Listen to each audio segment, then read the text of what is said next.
Hi guys, welcome to TFA Files TV. We are back again with the latest gossip nyaya dziri kupisa dziri kutenderera pasocial media. Nyaya dzemacopyright dzanetsa. Winky D has received 2 copyright strikes from Disappear and Mira with takedowns issued by Kenako Music. Nyaya iripo ndekuti arohwa nemastrike maviri and munongoziva mega channel karohwa nestrike yechi3 which means inobva yavhariwa zvamu chose saka yato risk.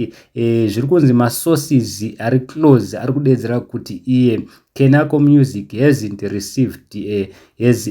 been receiving any royalties from big men as agreed in the contract between him and Kenako. Zviri kunzi nyaya iripo contract yavo yavakabvumirana Winky D na Kenako mufesi uyu.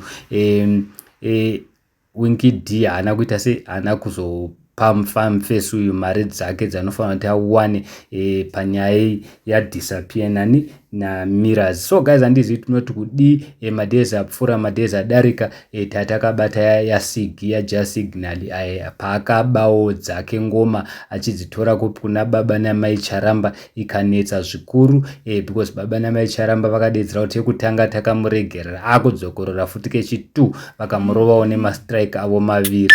Saka as we are talking right now, Winky D ake naiwo zviri kutonzi atorwa nemacopyrights. Taenda tikanotarisa munongoziva mega tinonoitarisa nyaya yachona totarisa kuti ngoma dzacho dziripo here.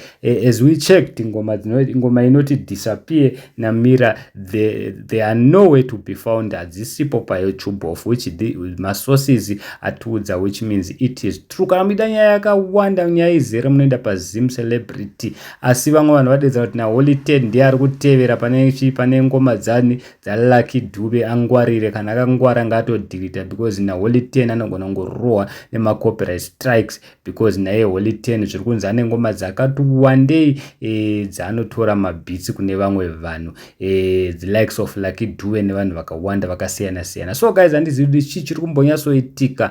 Maagreements guys, kana makabvumirana chingobhadhara naye zvakakwana zviri right because mufesi uyu zviri kunzi anambopuwa kana sendi pamaroyalties iwayaya. Zviri kunzi big yanga achingopoketa zvake mari achizvidyira. Thank you so much guys, don't forget to subscribe to our channel.